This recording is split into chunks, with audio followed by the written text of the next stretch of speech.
Señoras y señores, en nombre de Fundación El Libro, organizadora de esta 48ª Feria Internacional del Libro de Buenos Aires, les damos la más cordial bienvenida a cada uno y a cada una de ustedes, y en particular a Ediciones Coligüe, que en este encuentro presenta Mi Ley, de Víctor Hugo Morales.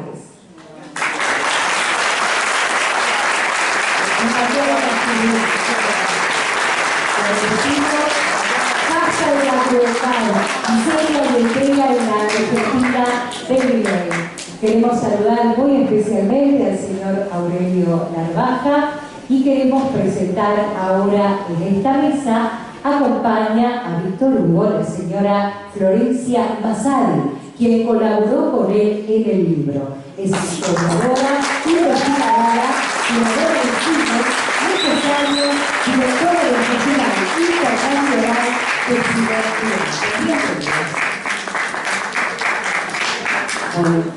Buenas tardes. Buenas tardes. Bienvenidos, bienvenidas y bienvenides a la presentación de este libro. Antes que nada agradecer a Editorial Coligüe, agradecer a Fernando, a Fabián y a Aurelio por el enorme desafío de editar un libro y todos los libros que vienen editando de Víctor Hugo, sobre todo en un contexto en el que sabemos que el libro es un objeto muy importante, muy preciado y al mismo tiempo a veces difícil de acceder. Así que esperemos que todas y todos ustedes puedan acceder al mismo. Antes que nada quiero agradecer a Víctor Hugo por semejante invitación. Tal como escribí a algunas personas allegadas a quienes invité a este momento, algo del amor, el respeto y sobre todo la sinceridad por los sueños colectivos me hizo estar aquí, al lado de este señor, muy alto y muy enorme. Tal vez una suerte de diálogo que abrimos hace ya no recuerdo cuánto tiempo atrás y que seguimos manteniendo hizo que Víctor Hugo me invite a acompañarlo. Algo de ello está allí y algo es muy distinto, como la altura que nos diferencia, la sabiduría que nos acompaña o la edad que nos media. Pero esto habla de un gesto muy profundo que él tiene ante el mundo y que por supuesto aparece en cada página del libro. Víctor Hugo construye siempre y lo hace en diálogo. Y en ese gesto, que sabe muy bien propiciar, puede ser que haya un indicio de por dónde encontrar la potencia para atravesar lo funesto de estos tiempos. Así que muchas gracias, Víctor Hugo, por esta invitación.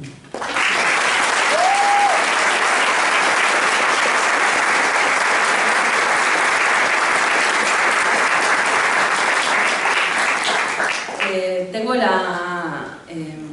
desafío, diría, y la responsabilidad. ¿Se escucha bien? Sí. A veces lloro, Mi familia ya lo sabe, pero que no, estoy bien.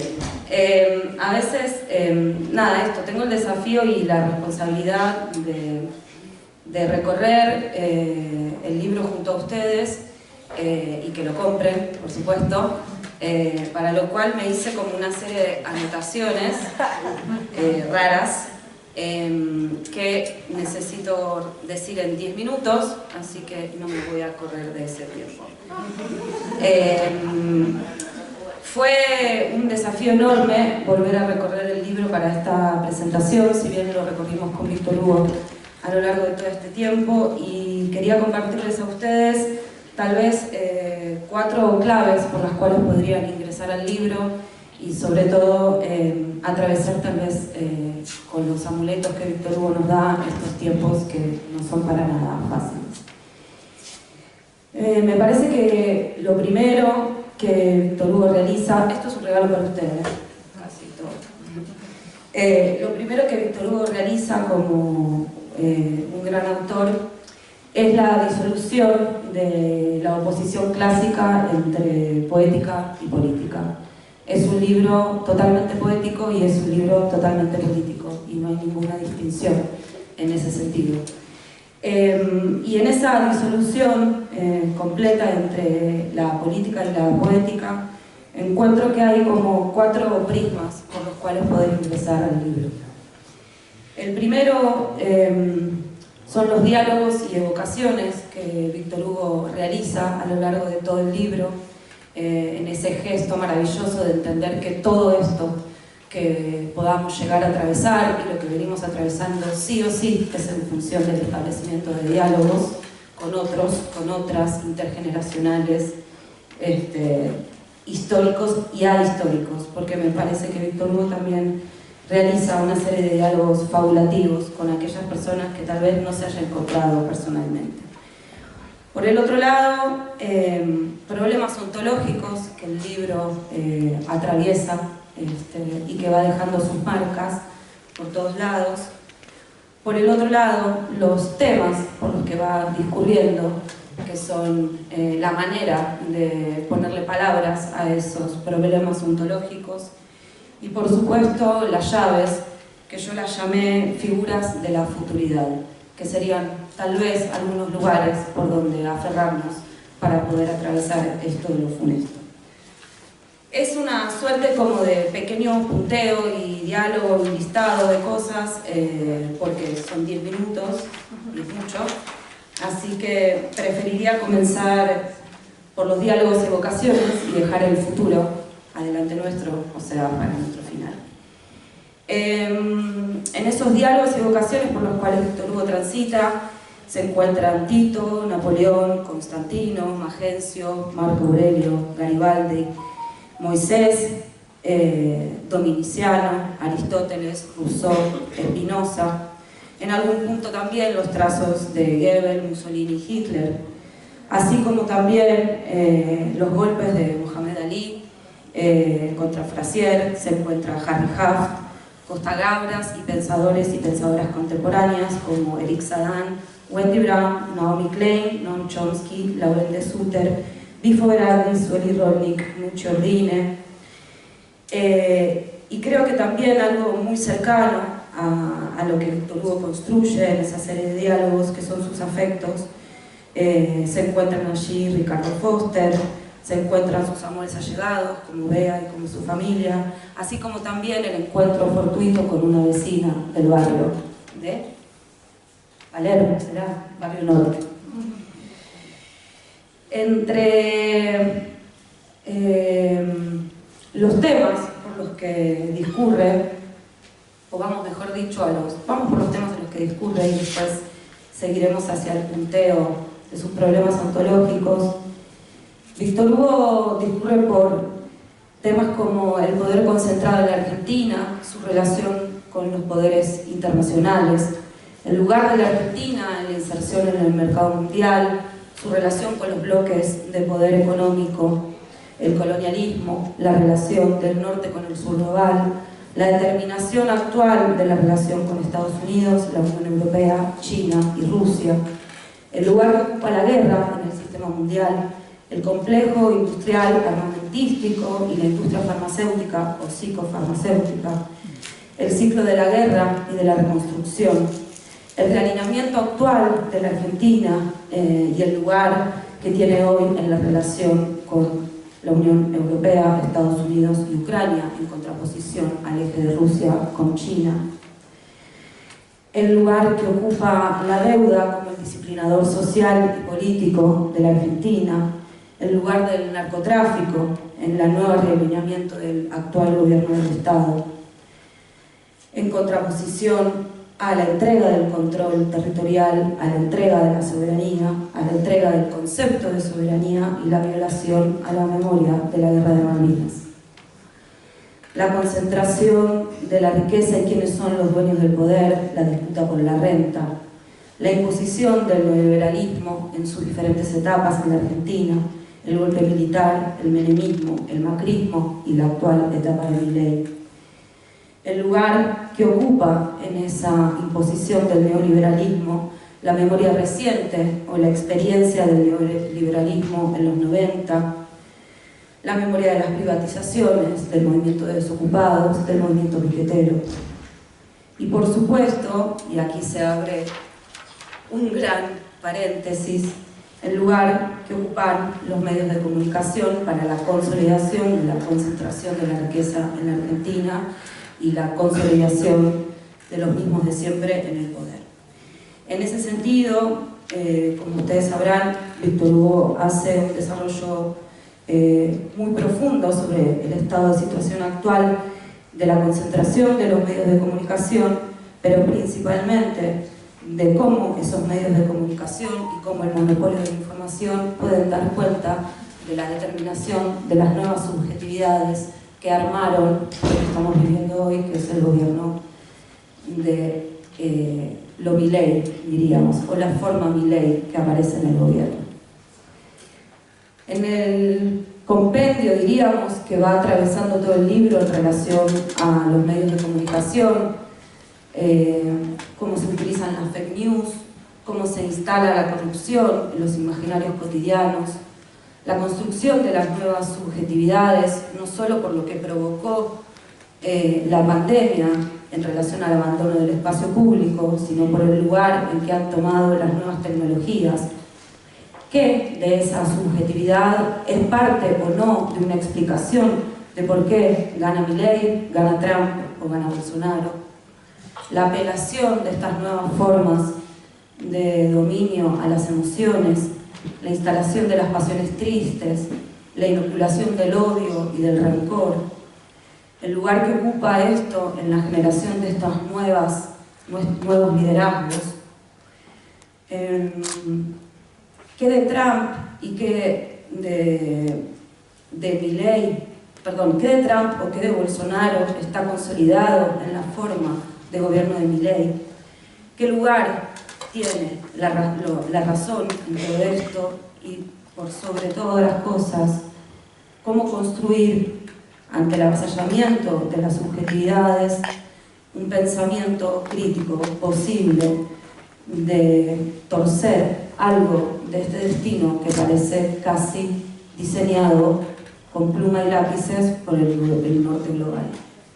En ese lugar, en cómo construir un pensamiento posible, crítico o no, y tuvimos nuestras discusiones en torno a ello, qué lugar ocupa la educación, qué lugar ocupa la cultura, qué lugar ocupa la ciencia, y sobre todo también, obviamente, qué lugar ocupa el espacio público y la corporeidad y la presencia física de todos nosotros en un posible ágora político. Creo que el libro también discurre sobre algo que me parece muy elocuente también, que es sobre cuáles son las imágenes que construye el liberalismo actual, su legitimidad, cuáles son sus evocaciones, cuál es el lugar que ocupa el miedo, cuál es el lugar que ocupa el otro, cómo esas imágenes capturan la fuerza vital y colocan muchas veces a nuestros cuerpos o a las personas que están detrás diríamos, como del apoyo a estos gobiernos, como una versión o como una reversión de las películas zombies, en donde la angustia, la violencia, la disociación y la repetición es lo que aparece principalmente como gesto corporal.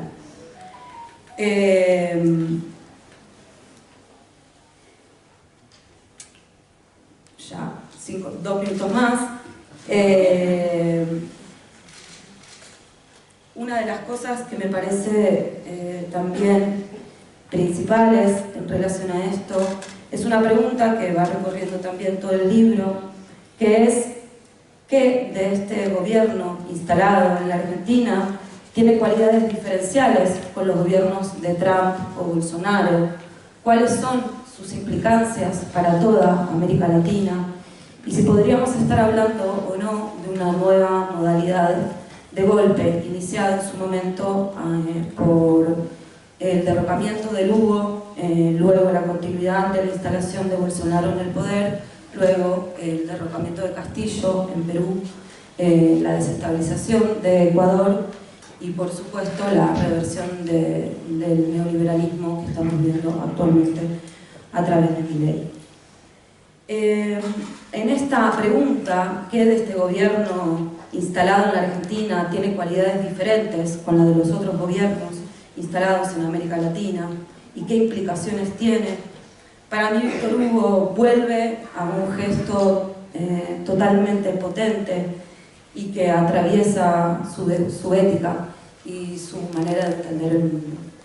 Evidentemente, este gobierno actual viene por algo muy distinto a lo que en otros países de América Latina han sucedido.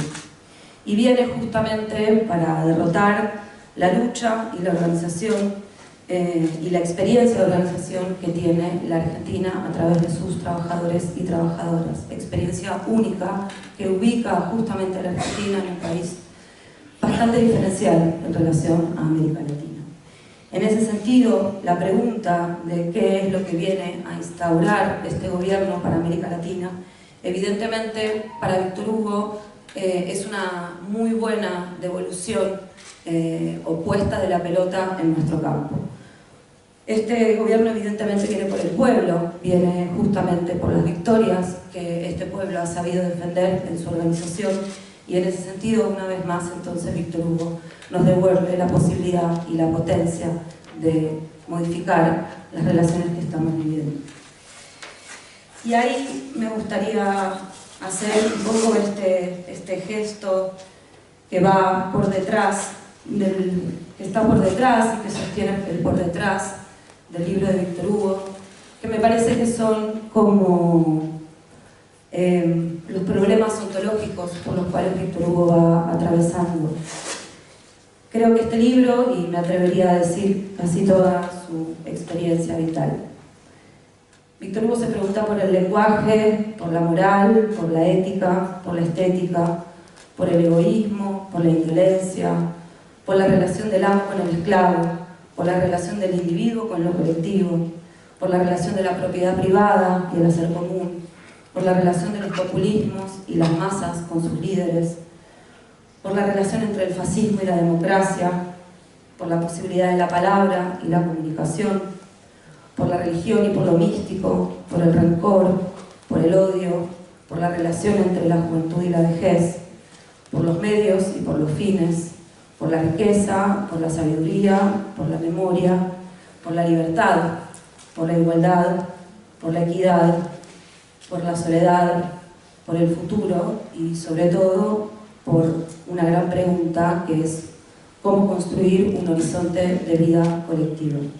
Ese por detrás del libro de Víctor Hugo termina de alguna forma dándole esa pelota de gol a nuestras figuras de la futuridad. Las figuras de la futuridad que atraviesan el libro de Víctor Hugo es el olvido y la memoria, es la cooperativa, es la palabra, es el encuentro, es el diálogo intergeneracional, es la cultura, es la alegría, es la plaza, es la fiesta, es el cine, es el teatro, son las artes, es la fraternidad, es el pueblo, es el amor, son los sueños, es la pulsión vital, es la poesía y es la creación. Este libro, en definitiva, nos da las imágenes y los sonidos como la memoria de una época y nos da en todas estas figuraciones de la futuridad una llave para poder atravesar este tiempo. De alguna manera, ese carro y ese caballo y ese cartonero con su bandera flameante que está en uno de los capítulos del libro, hacen a la mujer del corazón, que es lo que Víctor Hugo nos viene a traer como forma de habitar este mundo. Dicho esto, que espero que los haya y las haya convencido para leer el libro y comprarlo, y si no, darlo vuelta de alguna manera para que circule. Hoy estaba pensando dos cosas que me llevaron a vincular el libro de Víctor Hugo. Una es que la concepción colectiva de una obra no refleja el entorno, sino que se constituye en él, y creo que Víctor Hugo, si hay algo que sabe perfectamente, es cómo constituirse a través de todos ustedes en algo que evidentemente es Víctor Hugo, pero que no se puede resumir en Víctor Hugo. Y en ese sentido, hoy estaba leyendo algunas cosas y encontré dos, que se las quiero compartir.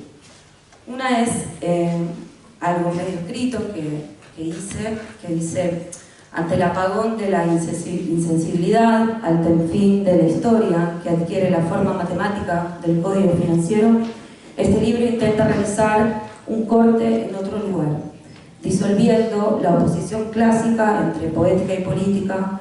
Propone un hiato de resonancias en donde memoria, potencialidad y futuridad nos convocan a reapropiarnos del saber del cuerpo, del saber de los afectos, de sus lenguajes, de la imaginación y del deseo, como única forma de preservarnos ante la captura de nuestra fuerza vital. En definitiva, nos convoca al único combate sin fin, que es la disputa por el sentido de la vida. En su gesto de este compartir que ha abierto hacia mí como una mujer joven que no proviene de la academia ni tan siquiera de las artes y que lo hace con cada uno de ustedes, ha traído hasta aquí un modo de cuidado de uno de los más profundos sentidos de la lucha, que es la reparación. Porque como Frank Fanon decía, la auténtica lucha es antes que nada una cuestión de reparación. Entonces debemos comenzar por la reparación de aquello que se quebró. Gracias, Víctor Hugo, por dar este gran paso.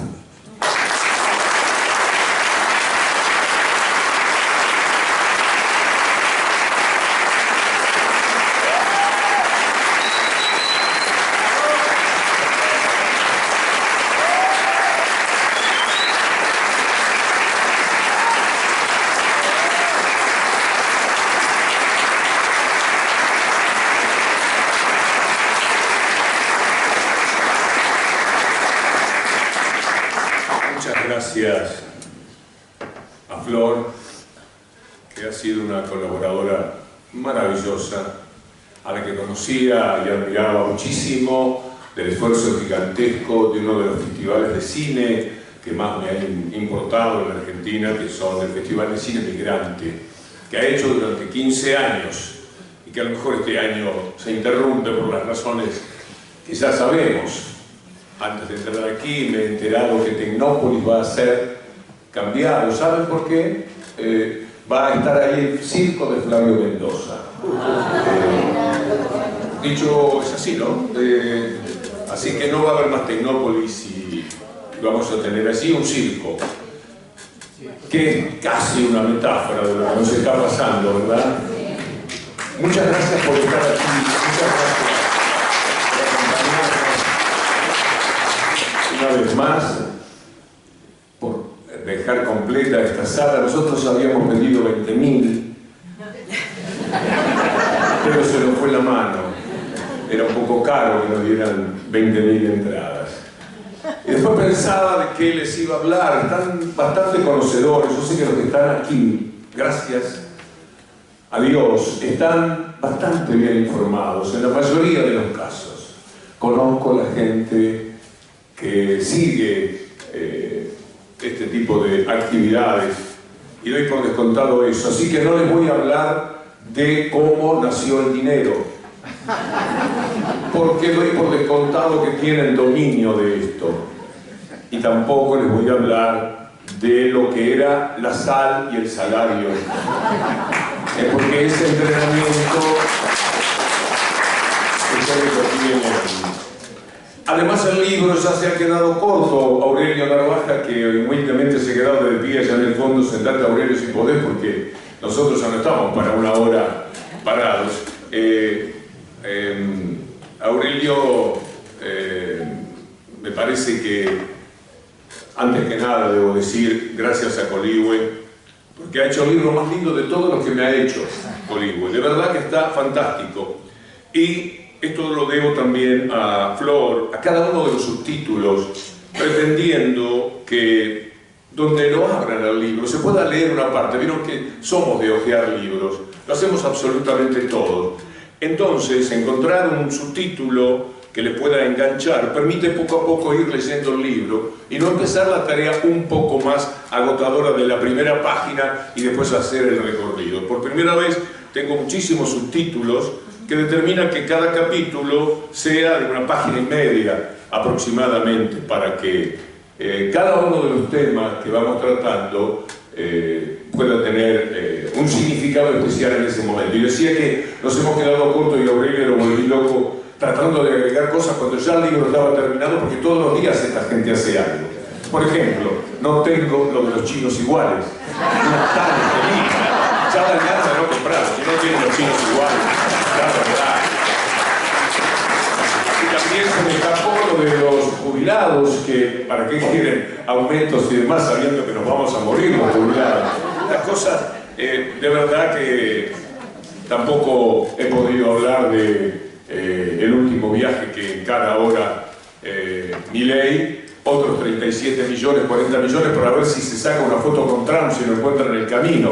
37 millones costó la otra foto. Estamos en una época en la que si no nos reímos un poco, la amargura nos gana. Ustedes saben perfectamente, porque andamos cada uno de nosotros con una cierta tristeza como compañía. Para colmo, somos de vez en cuando de refugiarnos en ello, ¿no? La tristeza la acariciamos, la acomodamos, la acostamos al lado de nosotros, porque cuesta mucho enfrentar esta etapa que se vive en la Argentina. Por eso el mecanismo de la risa, yo empecé el libro y casi que, digo, esto me está quedando muy parecido a un libro que pretende ser humorístico, porque empieza contando la historia del Coliseo Romano, que no sé si conocen porque no se rieron.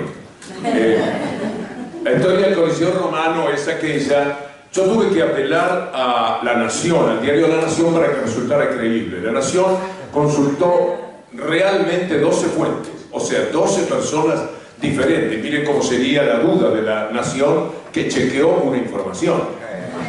Tenían la duda de si esto podía ser verdad y le preguntaron a 12 personas y lo escribió el diario La Nación. Aquí está la fecha del día, porque me gusta que en el trabajo de ciudadano de vez en cuando se chequee aún aquello que pretende ser relativamente humorístico. Resulta que el libro empieza con Milei cuando estuvo ahora en el Coliseo Romano, cuando hizo aquella gira que iba del Muro de los Lamentos a rebotar contra el Papa y vuelta, lloraba con los rabinos, lloraba con el Papa, y después se fue al Coliseo Romano y ahí parece que sufrió una emoción muy, pero muy fuerte, porque se acordó de su propia historia. Ocurrió hace 2000 años, cuenta el libro. 2000 años atrás, Milei era un gladiador. Cuenta él. No tenemos por qué no creerle. Era un gladiador romano, de los que entraban al circo, tipo los actores que hacen de esclavos y demás, y van allí al Coliseo Romano a enfrentarse con las fieras. Bueno, y le soltaron un león al gladiador. Y Milei y el león se miraron, y en los ojos del león Milei se dio cuenta de que en realidad era un perro. Era Conan. Era Conan, que también lo miró y pareció reconocer en Milei algo muy fuerte de lo que con ese hombre podía suceder a futuro. La vio, por eso Conan está mencionado, la vio hace 2000 años, la vio venir. Además tenía la ayuda de Moisés, que era anterior todavía, que viene a ser Karina.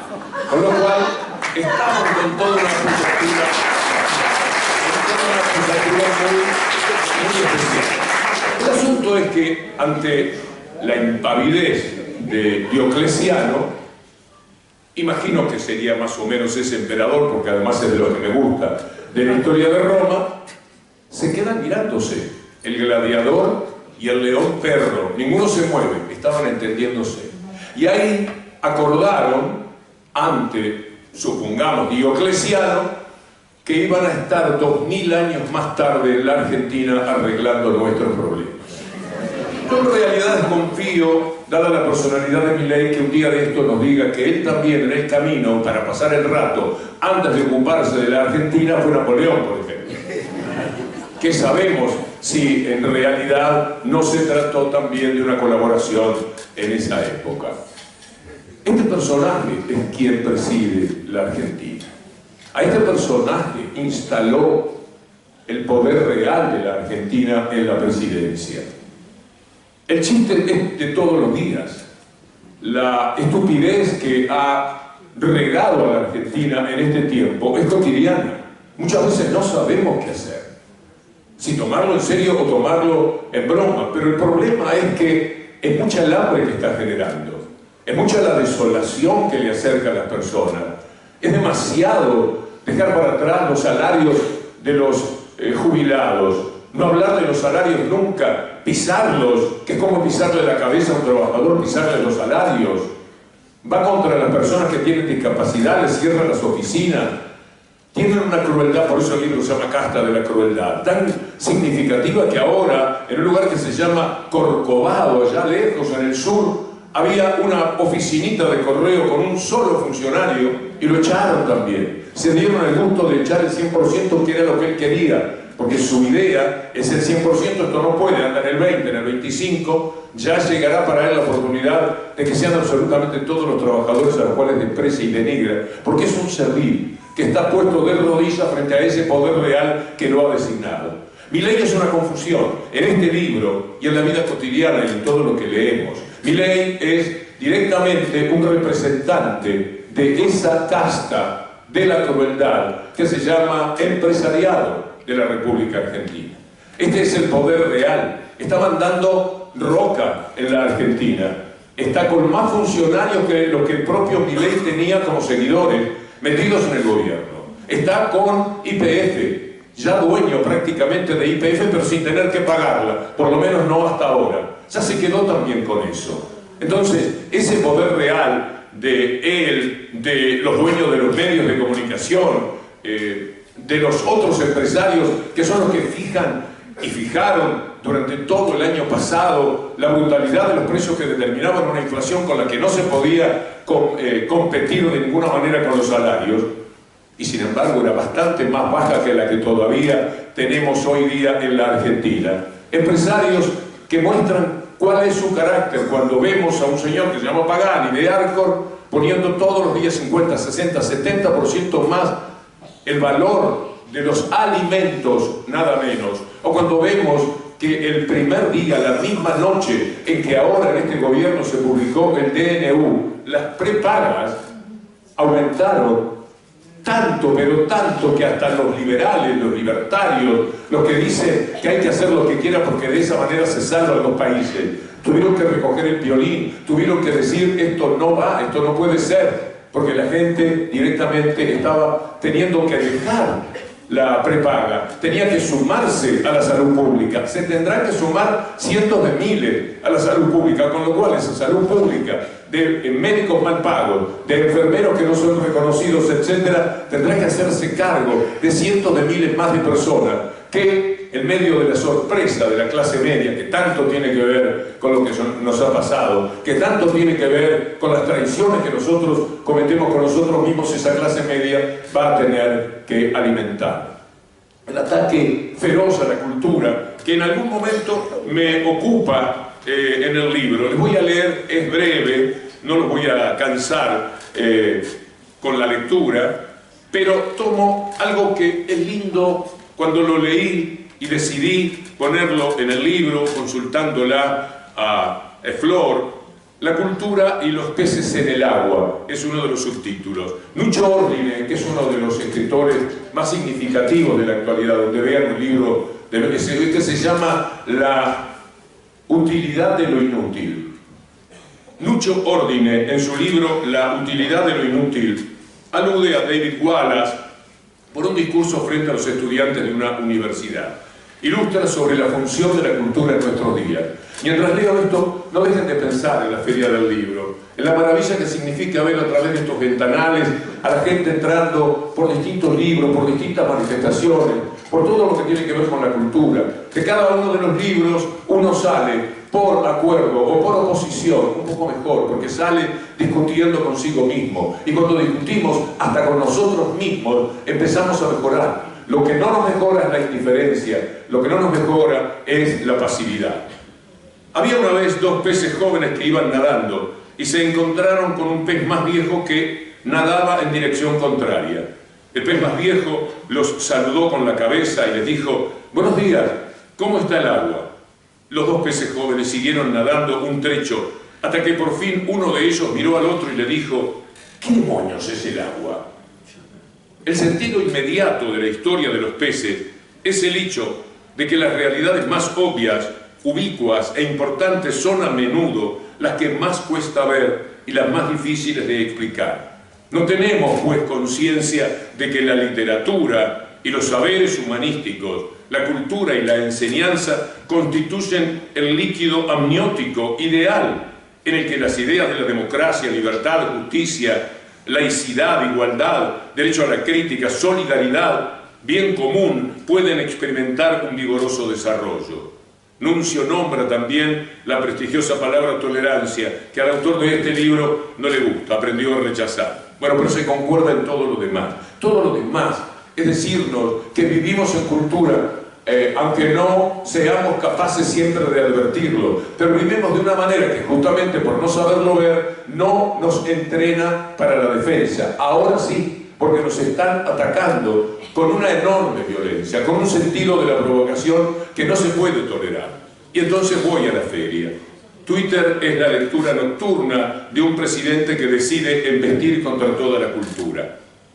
Milei, en su embestida a la cultura, decidió en el día 100 de su mandato, ustedes se dan cuenta lo poco que va, ¿no? Ahora que son 130 más o menos, decidió en el día 100 de su mandato ausentar a lo que va quedando de la Secretaría de Cultura de la Feria del Libro. Tabla rasa a todos los valores de la cultura, ufanándose de la miserabilidad fascista que lo conducía por un camino oprobioso para cualquier ciudadano. Cuando los gobiernos de cuño derechista van contra la fachada de las universidades, las salas de cine y teatro, las bibliotecas, no puede dudarse que huelen un apoyo incondicional de mucha gente que va por la vida como los peces de la historia. Milei mismo es un bruto que se desentendió del lenguaje y la calidad del pensamiento. Sus votantes no podrían decir que están en la vereda opuesta. Fue explícita la agresión verbal de un hombre que le hacía foul a las palabras, golpeaba desde atrás como en el fútbol a las ideas contrarias. Fuera de la feria, el gobierno estima que satisface a los que detestan aquello que pudo salvarlos de la desidia intelectual, pero tomaron otra senda, simplificando sus esfuerzos. Los medios no protestaron, los intelectuales de los medios callaron. En la torre de control, los jefes del sistema aprecian el vuelo corto de sus seguidores. Si piensan, hay que mentirles más. La servidumbre en su lugar.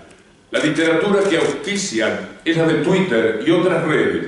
Pocas palabras, mucho odio, golpizas a los rivales políticos y el bochornoso anonimato que, siendo vergonzante, no le provoca nada. Y poco conoce este escriba de los análisis al respecto. Asombra que tenga relevancia lo que se escribe enmascarado.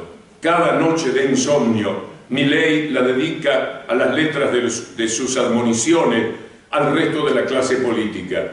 Pocas palabras necesita. Casta, imbécil, me salteo una, chorro, traidor. También lee. Los escritores preferidos suelen ser nocturnos, bestiales y mentirosos. Entonces, ¿quién quiere la Feria del Libro si tiene esa legión de tuiteros a su servicio?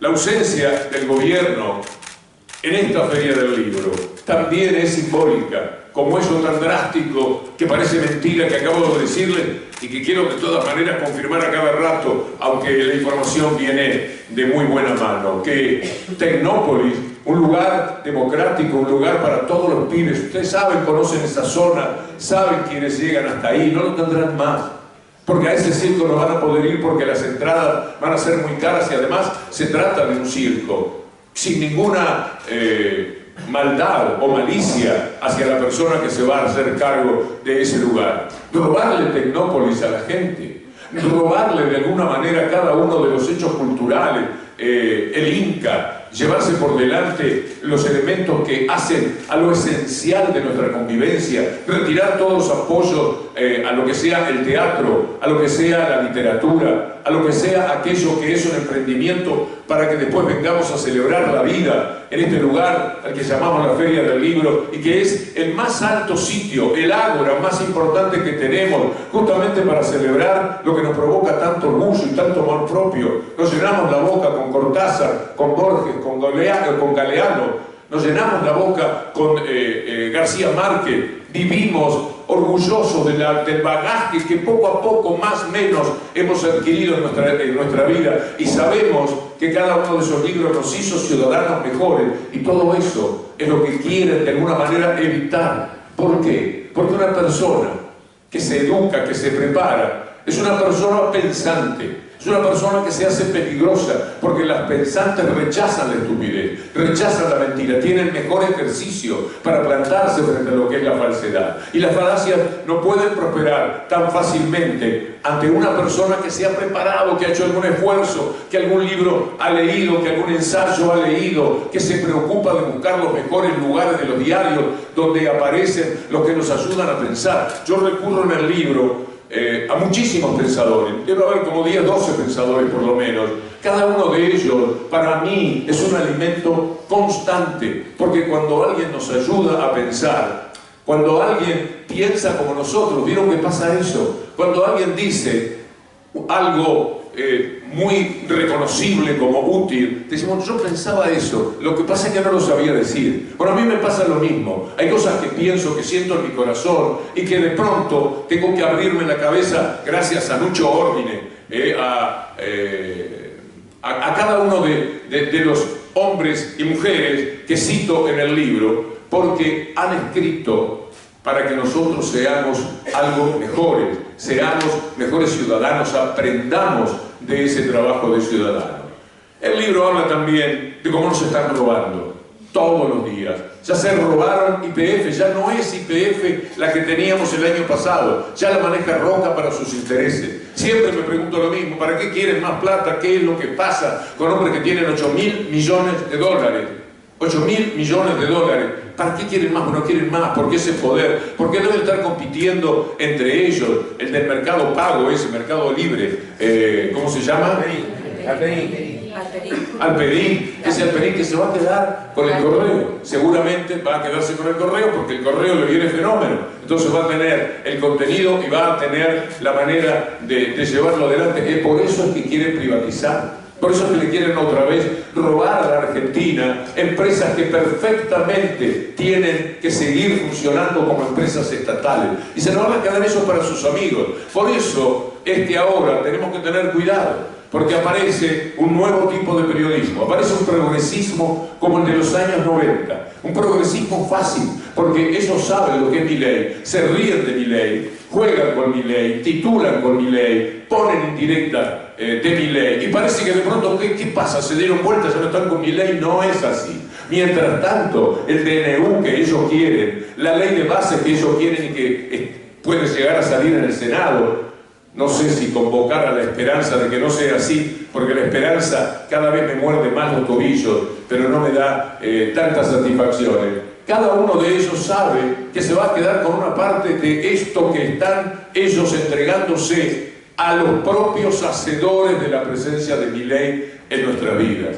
El país ha sido una enorme estafa en los últimos años. Teníamos un estado de bienestar, teníamos un estado en el que los jubilados ganaban lo que tenían que ganar, en el que los salarios eran los más altos de América Latina, en el que 5 millones de personas que no habían soñado jamás con jubilarse, se habían podido jubilar, se pudieron jubilar gracias a la moratoria, que ahora también le quieren robar al futuro de los argentinos. Parece mentira, que haya habido gente que vota contra su abuelo, contra su tía veterana y contra sí mismo, porque no va a tener la posibilidad, si no tiene un trabajo en blanco, de jubilarse.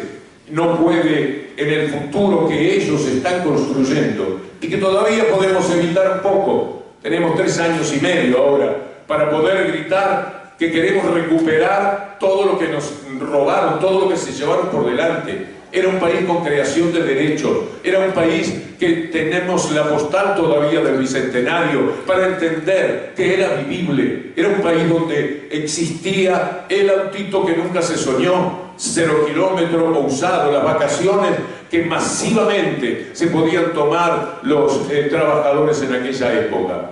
A ese estado de bienestar lo hicieron trizas con la mentira, con la persecución y con la estigmatización para que viniese Macri en 2 meses a liquidar lo que era el estado de bienestar, a que la renta que estaba en el 52% para los trabajadores y 48% para la élite dominante volviera otra vez a las manos de ellos, que esa es la pelea. Lo hemos charlado en más de una feria del libro. La pelea es por la renta, la pelea es cuánto les toca a ellos y cuánto les toca a la clase trabajadora, y ellos la quieren absolutamente todos para ellos.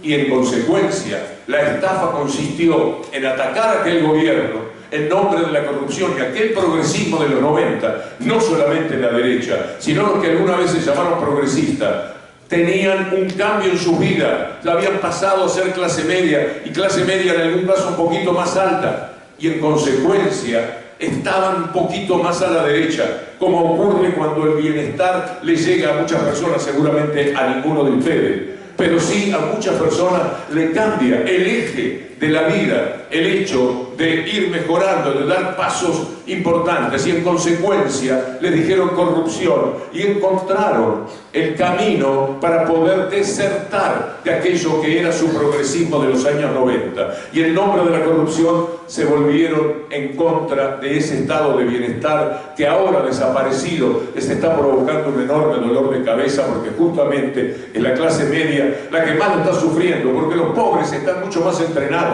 Los pobres la conocen desde siempre, pero la clase media, los que se acostumbraron a ser clase media, ahora empiezan a ser ellos castigados por este brutal ataque que se ha realizado desde los sectores de poder.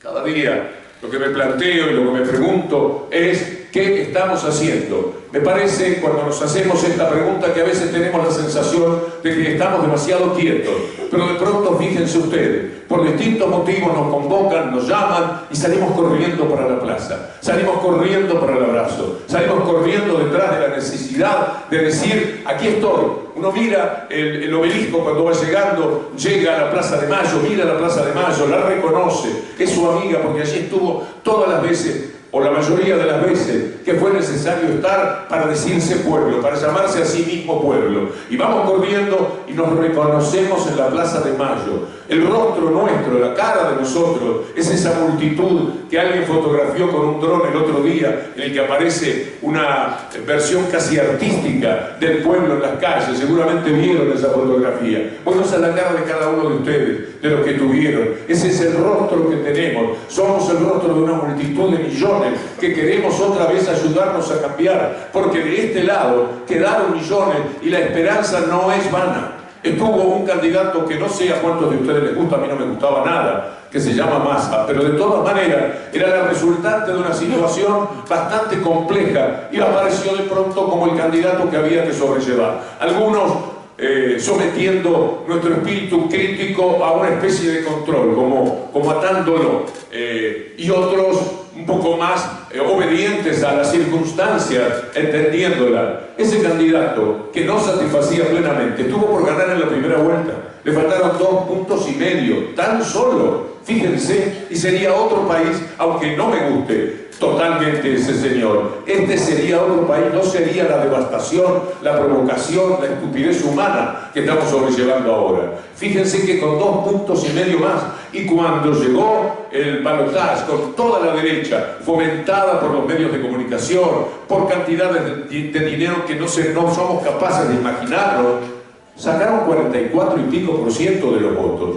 Y también se quedó muy cerca. Por eso es que yo, en algún momento del libro, en el último capítulo, que se llama La moral del corazón, apelo a la moral de cada uno de nosotros, porque la moral como tal ya no funciona. ¿Qué es la moral? ¿Dónde está la moral? Encontramos moral en el gobierno, encontramos moral en los medios de comunicación, encontramos buena moral en lo que dictaminan los canales de televisión. Es muy difícil que lo podamos encontrar allí, el valor de lo moral. Entonces tenemos que recurrir a la moral de nuestro corazón, a la moral que construimos en el colegio con el maestro que queríamos, en nuestra casa con el padre que era nuestro orgullo y que no sufría por la posibilidad de quedarse sin trabajo. Tiempos en los cuales mi generación no veía salir a su mamá a trabajar. Los cambios maravillosos de la revolución más importante de la historia de la humanidad, que es la revolución de las mujeres, ha determinado que ahora también tengamos esa posibilidad y esa lucha y esa chance de ser un poco mejores.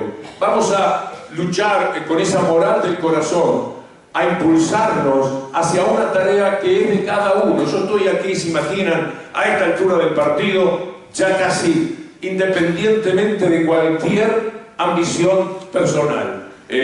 No hay nada que no sea ver si puedo colaborar. Que el que lea este libro, que está, si lo miran en la mesa de luz y se mueve, es porque está muy vivo. Está vivo de la indignación con la que lo escribí. Está vivo de la forma de entregarme a borbotones. Felizmente Flor me decía esto, fíjate cómo lo estás redactando, cómo lo estás haciendo, para poderlo modificar, para poderlo mejorar desde el punto de vista literario. Pero ardía en cada línea que estaba escribiendo, como también cada uno de nosotros tiene una célula, tiene una posibilidad, tiene un ámbito, tiene una oficina, tiene un trabajo. Basta de callarnos la boca, basta de ser los que estamos en la frutería y viene un derechoso y dice cualquier disparate y nosotros nos callamos la boca. No tiene que ser así. Nosotros también tenemos que decir que somos la consecuencia de un país estafado en el 2015 y estafado por los que ahora, exactamente como nunca, se lo están quedando. O sea, se quedaron por una parte del país cuando asumió Macri y ahora están redondeando la tarea de ese afano brutal que han hecho sobre nuestras vidas. Así que el libro va volando sobre cada uno de los temas que aparecía cada día. Puedo abrirlo donde sea y nos encontramos con un capítulo que tiene que ver ¿qué hace que se vote a quien va a ser tu verdugo? ¿Qué llevó a tanta gente? La justicia social es una división respetable y no pueden ser rescatados de su disconformidad los que acompañan la idea de Milei, que la presenta como una desgracia para la humanidad y le aplica furiosas diatribas en contra. ¿Qué los hace honorables a estos individuos, a este verdugo? ¿Cuál es el aspecto honorable de Milei? Pero al mismo tiempo, ¿cuál es el aspecto honorable de alguien que va con su voto, con su sagrado voto, con su maravilloso voto, que es el momento más sublime para la condición de ciudadano, y lo deja caer por la ranura y dice lo que cae, hace un ruido, dice Milei? ¿Cómo fue? ¿Qué hay en esa persona que se para frente a la urna para decidir no solamente su propia vida, sino la de sus hijos, que se están quedando sin posibilidades para estudiar, a los que le quieren robar las universidades? ¿Qué ruido le hace a la persona que pone ese voto tener a alguien en la familia que estaba esperando la posibilidad de llegar a la edad de la moratoria para poderse jubilar por la misma? Porque esto lo dignifica, porque cada persona que se jubiló por la moratoria, esos 5 millones de seres humanos, particularmente mujeres que se jubilaron por la moratoria, no solamente tuvieron un salario, no solo tuvieron las vacaciones, no solo tuvieron los medicamentos gratis, que es mucho lo que se recibía particularmente en aquel momento, también tuvieron la posibilidad de que le dijeran que el Estado se ocupaba otra vez de ellos, que la cobija del Estado volvía a entibiar su vida. Y esto era devolverle nada menos que la dignidad. No dejemos que nos roben la dignidad. La lucidez es nuestra defensa. Este librito y otros libros y los diarios que podemos elegir y cotejar en lo que nos dicen. Porque la verdad es que el trabajo de ciudadano está simplificado. Cualquiera que tenga una computadora no tiene nada más que chequear las informaciones, lo que se dice desde los medios de comunicación, los comportamientos de los medios de comunicación. Y si alguien tiene que discutir por el 2015, está todo lo que había antes del 2015. Está que la clase media se triplicó, está dicho por el Banco Mundial, no está dicho por autoridades de la Argentina. ¿Ustedes se imaginan lo que fue eso? ¿Ustedes se acuerdan la pobreza? Según el Centro de Scalabrini y Ortiz, en el 2002 en la Argentina había un 62% de pobres. Y eso bajó al 19%, siempre según Scalabrini y Ortiz. iba al 27, según los cálculos de la UCA, que no tiene absolutamente nada de izquierdista naturalmente. 27% con la creación de derechos. En 4 o 5 meses consiguieron llevar eso a 40,8. Es verdad que el gobierno anterior aumentó la pobreza, pero tuvo que lidiar con la rémora que significaba lo que dejó el gobierno de Macri, tuvo que luchar con una pandemia que le llegó a los 3 meses de su gobierno y tuvo que luchar con los efectos colaterales que dejaba la guerra de Ucrania con Rusia. Y también no supo luchar por todo aquello que muchos estábamos soñando que tenía que ser la lucha de un gobierno que se quedó en los buenos modales, que se quedó transitando un camino de debilidades que se nos hacen insoportables cuando las revisamos, pero que también tenemos que revisar en un sentido positivo. No nos dejemos que nos vendan que el 11%, después de haber llevado la inflación al 25%, es un dato extraordinario. Los datos tienen que ser cotejados con los del año pasado. Y la gente se olvida de que en enero hubo 5% de inflación, en febrero 6%, en marzo 7%, y que solamente en 2 meses del año pasado se superó el 10% de inflación, y que cuando estábamos llegando a los últimos meses otra vez andábamos en el 8% de inflación. No dejemos que nos trabajen con el caballito de batalla único que tienen y que estamos pagando con pérdida de empleo, que estamos pagando con la desolación de los que no tienen para comprar alimentos y que estamos pagando con nuestra cultura, con nuestra educación y con todos los valores que hacen a la calidad de vida que un argentino se merece, un rioplatense, si me permite involucrarme plenamente, nos merecemos, porque hay una historia en la que el obrero ha sido importante y tendrá que ser importante otra vez cuando se le reconozca el salario que es el que le corresponde. Pero depende de cada uno de nosotros. No es una charla solamente en la Feria del Libro, es una toma de conciencia y una lucha cotidiana por ser cada uno de nosotros mejores ciudadanos para ver si podemos mejorar a los que cada día parece que empeoran. Muchas gracias.